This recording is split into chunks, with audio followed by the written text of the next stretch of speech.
I need something to help me out. Yeah, rehab, mouthwash, and a job application. Jeez. How High didn't follow the formula. It broke the mold. The director's father is a legend. The producers made Pulp Fiction. The stars got too high to function, and someone had to say something. These are 15 weird facts about How High. And the bonus? Let's just say the sequel happened, but meth and red weren't in it. Like that, smoke that, pass that. Let's go. Number 1. The director is Bob Dylan's son, and this was his first movie. How High was directed by Jesse Dylan. Yes, that Dylan. Jesse Byron Dylan was born January 6, 1966, the eldest son of legendary musician Bob Dylan and his first wife, Sarah Lones. His younger brother Jacob would go on to front the rock band The Wallflowers, but Jesse chose a different path. He went to film school at NYU and started directing music videos. Before How High, Dylan had built a solid resume behind the camera. He shot videos for Tom Waits, Elvis Costello, Tom Petty, Lita Ford, and Lenny Kravitz. He even provided the cover photo for Tom Waits' 1992 album, Bone Machine. But How High was his feature film debut, his first time in the big chair on a studio picture. And what did he choose? A stoner comedy about two rappers who smoke their dead friends' ashes and get into Harvard. The gamble paid off. Dylan went on to direct American Wedding in 2003, the third American Pie movie, and Kicking and Screaming in 2005, with Will Ferrell and Robert Duvall. He also produced the gang documentary Crips and Bloods Made in America for Sundance in 2008. But it all started here. Bob Dylan's son making a weed movie with Method Man and Redman. Hollywood is weird. Number 2. They shot Harvard at UCLA, and students kept trying to smoke them out. Well, look who we have here. The film is set at Harvard University, but they didn't shoot a single frame in Cambridge. All the Harvard scenes were filmed at UCLA during spring quarter 2001. Most of the campus footage was shot around Dixon Plaza, and the moment Method Man and Redman showed up, chaos followed. Students swarmed the set constantly. They wanted autographs, they wanted photos, and more than anything, they wanted to smoke with two of hip-hop's most famous weed enthusiasts. Redman didn't sugarcoat it in an interview with the Daily Bruin. They wanted to smoke and they wanted autographs, he said. I wouldn't mind UCLA. UCLA is higher learning. They also got a lot of hoes up there, man. Method Man agreed the students were awesome, but he also admitted that staying sober while filming was nearly impossible with so many fans trying to get them high between takes. His most memorable moment on campus? Trying to do a backflip on the grass in Dixon Plaza and landing on his neck. That's filmmaking. Number 3. Method Man and Redman smoked real weed on set until the producers shut it down. This wasn't acting, at least not at first. Method Man confirmed years later that he and Redman were smoking real marijuana during filming, for authenticity of course. The problem? It showed. We were spot on in the morning, Method Man admitted on the Kitchen Talk podcast. But after lunch, you come back something different. Producer Stacy Sher eventually pulled him aside for a reality check. Her message was subtle but clear. You know, after this, I'm still gonna be a producer, she told him. My face isn't on the screen. I'm gonna get my credit. Translation, your weed smoking is affecting your performance, and I'm the one who has to fix it in editing. Method Man got the message. The real smoking stopped, or at least slowed down, but the damage to a few morning after lunch takes had already been done. Number 4. Danny DeVito produced it, the same guy behind Pulp Fiction. How High was produced by Jersey Films, the production company founded by Danny DeVito. That's the same Jersey Films that produced Pulp Fiction in 1994, the same company behind Get Shorty, Gattaca, Out of Sight, Man on the Moon, and Erin Brockovich, which earned DeVito an Oscar nomination for Best Picture. Stacy Sher and Michael Shamberg co-produced alongside DeVito. These were serious Hollywood players with serious credentials, and yet they greenlit a movie about two guys who grow marijuana using their dead friends' ashes, get perfect SAT scores thanks to his ghost, and end up at Harvard where they dig up John Quincy Adams and try to smoke his finger. The same company that gave Quentin Tarantino his breakthrough gave Method Man and Redman theirs. That's range. Number 5. The Biggie and Tupac bathroom scene is a nod to Method Man's real hip-hop history. Biggie and Pac, man, they throwing a party, man. Open bar all night, man. There's a moment in How High that only real hip-hop heads caught. In the bathroom scene, Ivory's ghost tells Silas that he's been partying with the notorious B.I.G. and Tupac Shakur in the afterlife. It's a throwaway joke. Two dead legends getting high together in heaven. Funny line, move on. But for Method Man, the reference runs deeper. Method Man is the only rapper who appeared on both Biggie's and Tupac's final studio albums released during their lifetimes. He featured on the What from Biggie's Ready to Die in 1994, and he was the only guest on the entire album. Then, in 1996, he appeared alongside Redman on Got My Mind Made Up from Tupac's All Eyes on Me. Both legends were dead within 2 years of those albums dropping. Biggie in March 1997, Tupac in September 1996. So when Ivory mentions kicking it with Biggie and Pac, he's talking to the one rapper who actually worked with both of them before they died. The scene plays like a joke, but it's also a quiet tribute from Method Man to two friends he lost to the streets. Number 6. Mike Epps based Baby Powder on a real pimp from Milwaukee. If you pimp, you broke pimp. You know you fucked up, Woody, don't you? Come on with it. Baby powder. Baby Powder is one of the most memorable characters in the film, a third-generation pimp who somehow ends up at Harvard looking for his employees. Mike Epps plays him with complete commitment, and for good reason. The character was based on someone real. On the Drink Champs podcast, Epps broke down the inspiration.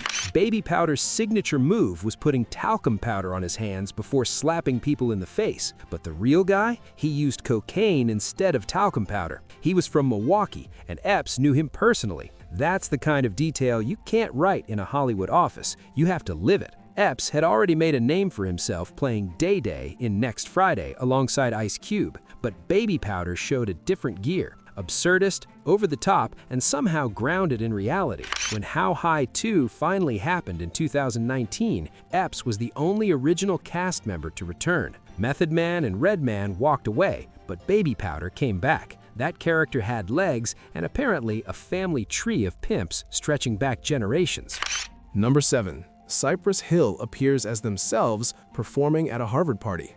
You can't make a stoner movie in 2001 without Cypress Hill. The iconic hip-hop group appears in the film playing themselves at a campus party. Be Real, Sen Dog, and DJ Muggs show up to perform, while Silas and Jamal's Harvard experiment reaches full chaos. It wasn't just a cameo. Cypress Hill's music is woven throughout the film. Their classic track, Hits from the Bong, plays during the opening. They also recorded a new version of Cisco Kid for the soundtrack, featuring Method Man and Redman. The connection made sense. Cypress Hill had been advocating for cannabis legalization since their debut in 1991. They were hip-hop's original weed ambassadors. Having them bless the film was like getting a papal endorsement for a stoner comedy. In 2019, Cypress Hill became the first hip-hop group to receive a star on the Hollywood Walk of Fame. But back in 2001, they were just showing up at a fake Harvard party to rock the mic while two guys tried not to flunk out.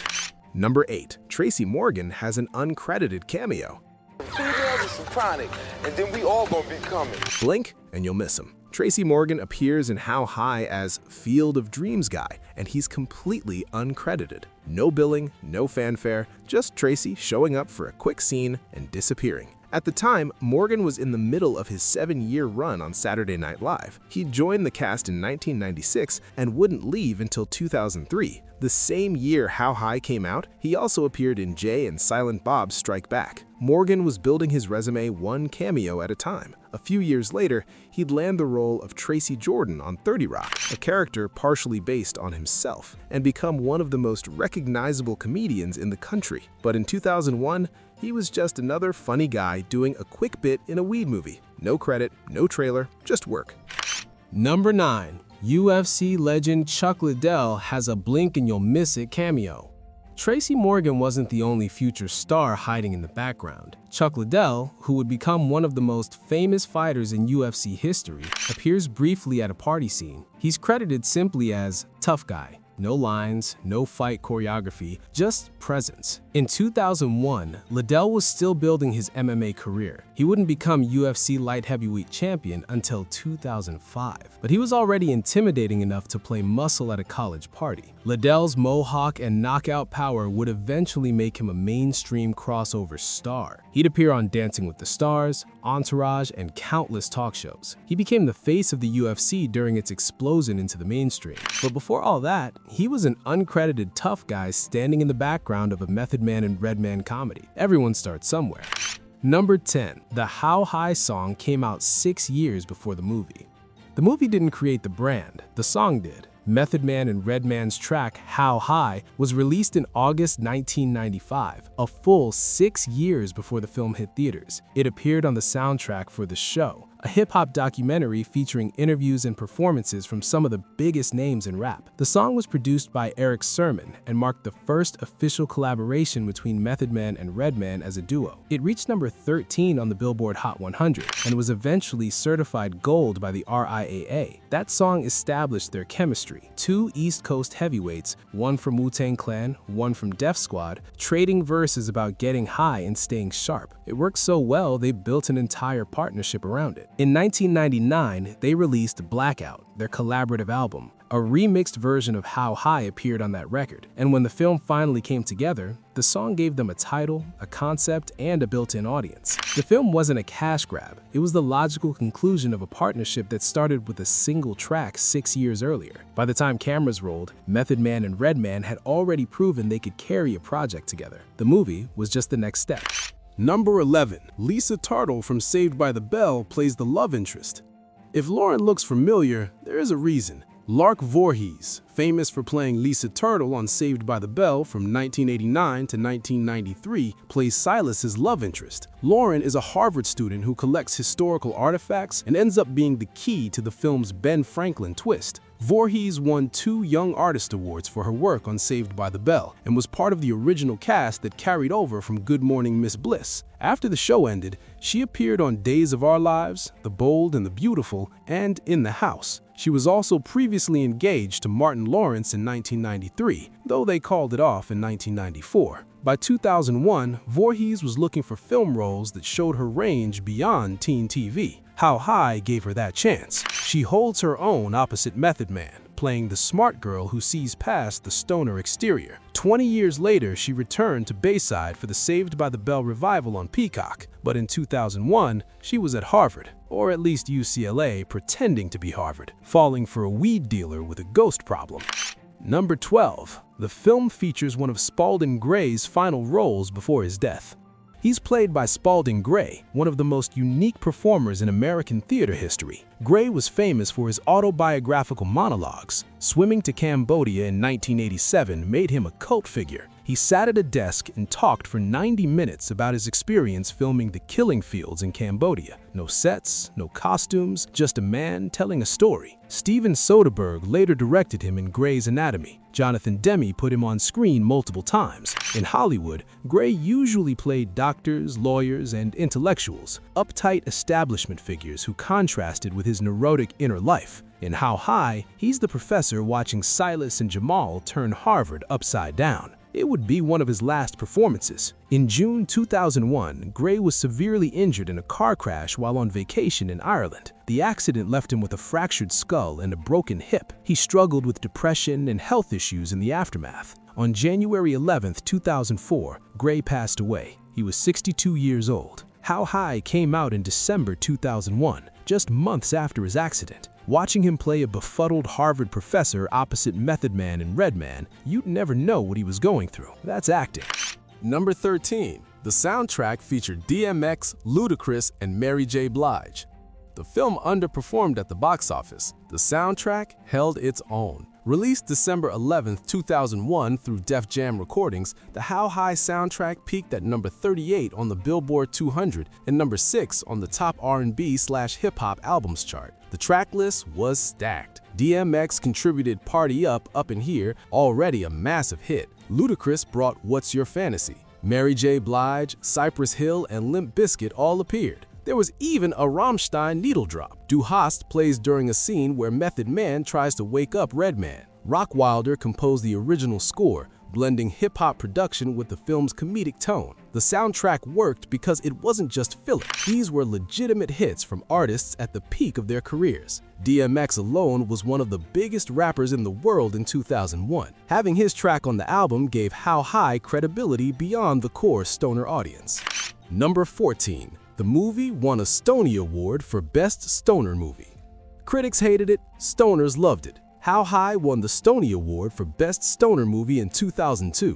Entertainment Weekly ranked it number 3 on their Best Stoner Movie Top 10 list. The film found its audience, and that audience showed up. But the critical reception was brutal. Rotten Tomatoes shows a 25% approval rating from 59 reviews. The consensus called it a sloppily constructed stoner movie filled with lame, vulgar jokes. None of that mattered. How High became a cult classic anyway. It ran constantly on cable throughout the 2000s. It became a go-to movie for late-night viewing. Method Man and Redman's chemistry carried scenes that had no business working on paper. The Stony Award isn't an Oscar, but for a weed comedy, it's the only trophy that counts. Number 15. Al Sharer's character, I Need Money, never speaks a single word. I need money. Every comedy needs a silent weirdo. How High found this. Al Sharer plays I Need Money, Jamal's friend from back home who follows him to Harvard. The character's name comes from how Jamal met him. The day they crossed paths, the guy wrote I Need Money on a slip of paper. The name stuck. Throughout the entire film, I Need Money doesn't speak, not one word. He just appears in scenes, reacts silently, and disappears. He's a presence without a voice. Then, at the very end, he finally talks. It's a small moment, but it lands. The payoff works because the setup lasted 90 minutes. Audiences weren't even sure the character could speak until he did. It's a simple gag, but it shows the film understood comic timing better than critics gave it credit for. Bonus. Method Man and Redman refused to do the sequel, so MTV made it without him. For nearly 2 decades, How High 2 was stuck in development hell. In 2008, Redman said they were still working on a script. We want to represent all the smokers, he explained. But Universal wouldn't open the money door. By 2017, both Method Man and Redman confirmed they were walking away. The business wasn't right. The deal didn't make sense. They weren't coming back. MTV greenlit the sequel anyway in 2018. They cast Lil Yachty and DC Young Fly in the lead roles. The film was set in Atlanta instead of Harvard. It premiered on MTV in April 2019. Mike Epps was the only original cast member to return. Baby Powder lived on, even if Silas and Jamal didn't. The sequel exists, but for fans of the original, the real How High ended in 2001. Method Man and Redman knew when to walk away. The business wasn't right, and they weren't about to pretend otherwise. How High didn't just break the mold, it rolled it up and smoked it. It put 2 rappers in Harvard, dug up a president, and made Ben Franklin the godfather at getting lifted. No apologies, no filter. Just 2 guys, a ghost, and enough weed to hotbox the Ivy League. So if you enjoyed getting behind the madness, hit like, smash subscribe, and tell us in the comments which fact made you pause, rewind, or call your homeboy. Because in a world of studio formulas and safe bets, only one film looked Hollywood in the eye and said, like that, smoke that, pass that.